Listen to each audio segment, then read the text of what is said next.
she has gone viral, all right? She's gone viral over Hot Girls Eat Arby's.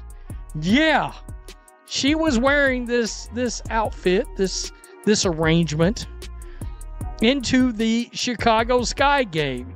Of course, the Indiana Fever, I would like to say, beat the brakes off the Sky, but really, it felt like they underachieved a good bit. You'd think a basketball league with million-dollar campaigns, celebrity endorsements, and a growing national spotlight would know how to market a star. But somehow, all it took was a $12 Arby's t-shirt and one unapologetic woman to flip the script. No media plan, no stylists, no scripted interviews, just Sophie Cunningham, a smirk, and the phrase, "Hot Girls Eat Arby's." And just like that, everything changed. While the league scrambled to understand what just happened, Sophie casually became one of the most talked about names in the WNBA without dancing, thirst trapping, or beef chasing. The moment felt random, but the impact? That was surgical. What seemed like a silly viral post turned into a masterclass in authenticity and exposed the league's deepest branding flaw. If you support real ones like Sophie, hit that like button and drop hot girl moves in the comments. We're just getting started, because what Sophie pulled off wasn't a lucky break. It was a reality check. And for a league that's been chasing image over impact for years,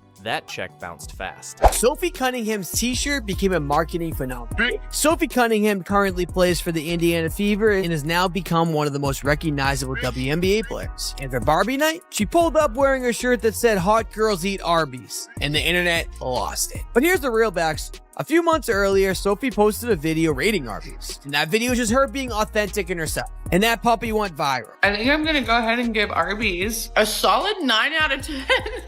Then following this, the phrase "Hot Girls Eat Arby's" started flying around. And it turns out that Arby's has been saying this since 2023. It started with a Barbie night game, a pink theme, and a shirt no one expected. Sophie Cunningham walked into the arena wearing a plain white tee with bold red lettering that read, "Hot Girls Eat Arby's." No high-end designer logos, no overdone glam, just roast beef, confidence, and chaos. Within hours, social media exploded. Memes, retweets, reaction videos, it all spiraled. The shirt didn't just trend, it detonated. Nearly 800,000 units sold. An NBA player could win a championship and not move that much merch. But somehow, Sophie, a role player on a rebuilding WNBA team, sparked a fashion moment that turned into a cultural statement. What's wild is this wasn't a one-off. The phrase had already been echoing online for months. Sophie had dropped a video before this, casually reviewing Arby's like a foodie YouTuber on her lunch break. "Solid 9 out of 10, she said.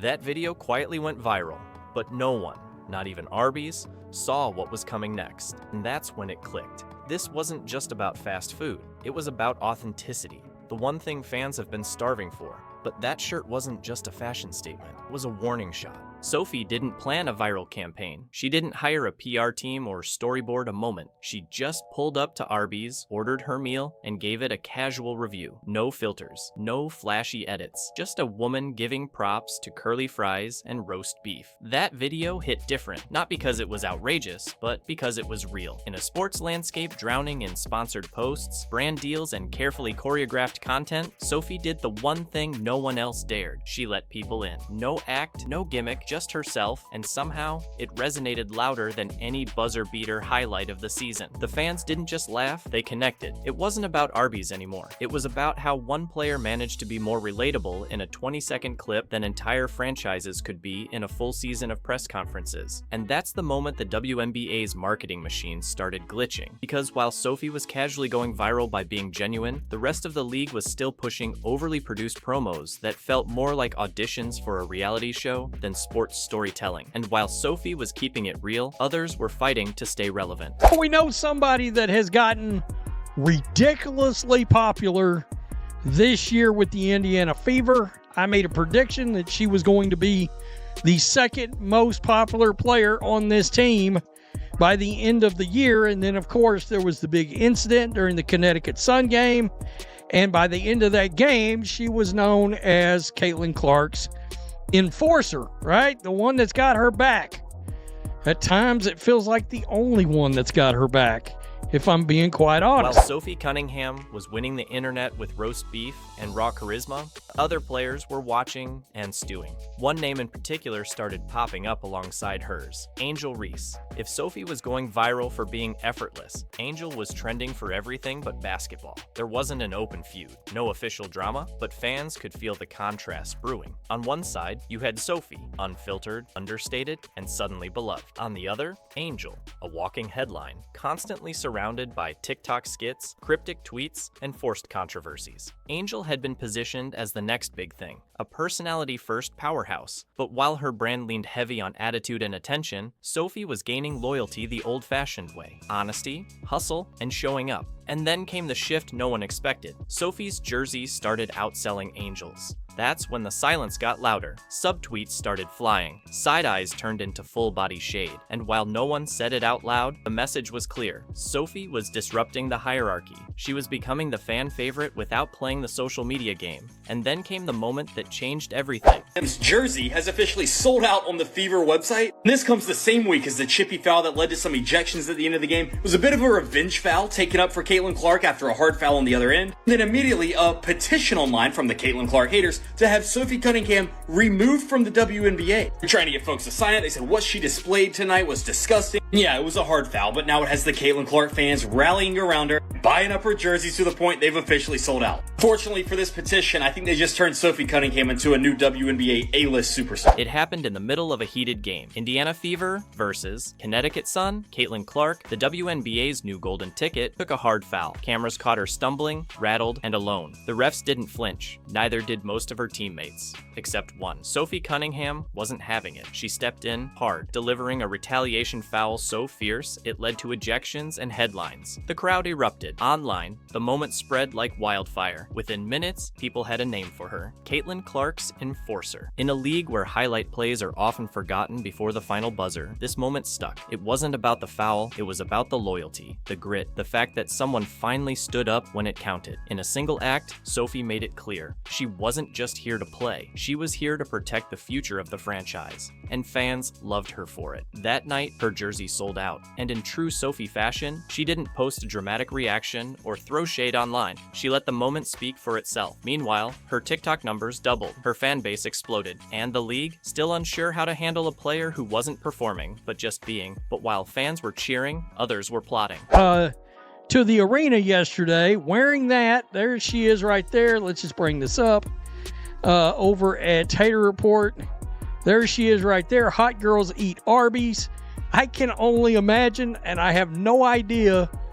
I would assume this is some kind of sponsorship with Arby's, right? Right there. I don't know. The roast beef sandwich jokes just sort of write themselves at this point. And just like that, I want a cheddar melt. The Enforcer moment didn't just light a fire, it triggered a meltdown. Barely 24 hours after Sophie's retaliation foul made headlines, a petition surfaced online demanding her suspension. Critics called her play disgusting, accused her of unsportsmanlike conduct, and painted her as a villain. But the internet had already made up its mind. They loved her for it. What was meant to cancel Sophie only cemented her status. That same day, her TikTok following skyrocketed from a few 100,000 to over 800,000. Her jersey, gone from shelves?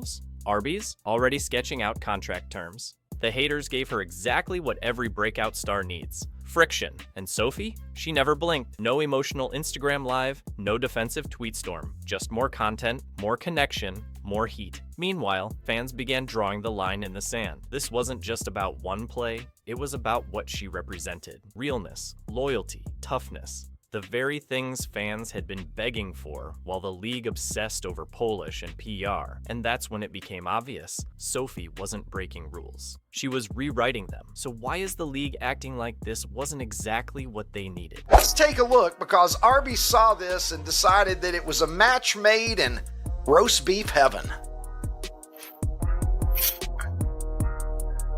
Like, not bad. They weren't dissuaded, obviously, by the little shade that she threw at them there between enjoying her yummy sandwich saying that she went away. She doesn't have it often for obvious reasons. Well, what are those obvious reasons, Sophie? Anyway, she is now on the Arby's payroll. For years, the WNBA has been chasing relevance through scripted promos, glam-heavy campaigns, and influencer-style branding. It's been all about curated hashtags, coordinated outfits, and viral dances that feel more staged than spontaneous. But then Sophie Cunningham showed up. No glam squad, no gimmicks, and outperformed the league's last 3 marketing pushes with a $12 t-shirt. That's not just a win, that's a complete system failure. The league has talent, that's never been the issue. But instead of spotlighting game changers like Aja Wilson or Aaliyah Boston, they've spent seasons pushing side character drama and half-baked rivalries. The focus shifted from the court to the clicks, from basketball to branding. And then came Sophie, showing up like a glitch in the Matrix. She didn't need filters, didn't need a storyline, she was the story. And fans noticed, because when everything feels overproduced, authenticity becomes revolutionary. While execs were crafting TikTok trends in boardrooms, Sophie was racking up engagement by just being herself. Her rise made the league look in the mirror, and they didn't like what they saw, because it wasn't just that Sophie broke through, it was that she did it without playing by their rules. And if you think this was just an accident, think again. As you can see right here, that's Sophie Cunningham. She is the teammate of the year, or at least the Caitlin Clark she is. After Caitlin Clark was pushed to the ground and poked in the eye in the first half of a game against the Phoenix Mercury, she actually late in the game assaulted one of the Phoenix Mercury players in retaliation. And fans loved it. They ate it up because look at this. If you look closely, her following on TikTok went from over 300,000, which was great, to almost well over 800,000, probably at 1 million now. Let's get one thing straight. Sophie Cunningham didn't get lucky. What looked like a casual moment was actually a strategic checkmate. Every move, every post, every reaction, it all added up. While others were spinning their wheels chasing algorithms, Sophie was building connection. Not just attention, loyalty. She didn't try to go viral. She understood what would make her unforgettable. The timing? Perfect. Right when the WNBA was struggling to define its identity in the Caitlin Clark era. The tone? Bold but unbothered. The message? I don't need to fake anything to be relevant. She walked straight into a narrative the league didn't even know existed. One where authenticity is more powerful than choreography, and she owned it. The Arby's shirt, not just a quirky moment. It was a brand move that outpaced every influencer deal the league had cooked up that year. Meanwhile, players built on PR playbooks were left scrambling. TikTok stars, the subtweet queens, the ones chasing drama for dopamine hits. Suddenly their tricks felt dated, their audiences shifting. Because when someone like Sophie wins by not playing the game, it exposes that maybe the game was never that strong to begin with, and that scares people more than they'll ever admit. It wasn't the shot clock or the stat sheet that made Sophie Cunningham a star. It was the silence between the noise. The moment she showed up wearing a t-shirt and didn't try to be anything but herself. In a league begging for flash, Sophie brought focus. In a sea of filters, she stayed sharp. And in a world obsessed with going viral, she went viral by doing the exact opposite. Her rise wasn't an accident, it was a revolt. One roast beef sandwich at a time. She exposed the uncomfortable truth the league's been avoiding. Fans don't want perfection, they want presence. They want players who don't look like they're acting. They want moments that feel lived, not rehearsed. And Sophie gave them that, raw, unfiltered, and wildly effective. She's not just an athlete, she's a blueprint, a disruptor, a reminder that when the machine gets too loud, one person being real can make the entire system glitch. So while the league continues chasing marketing magic in boardrooms, Sophie's out here breaking records in t-shirts. And maybe, just maybe, that's exactly what the WNBA needs to finally catch up to its own potential. If you're ready for more stories that cut through the noise and spotlight the realest in the game, hit like, subscribe, and turn on notifications. And remember, hot girls eat Arby's. See you in the next one.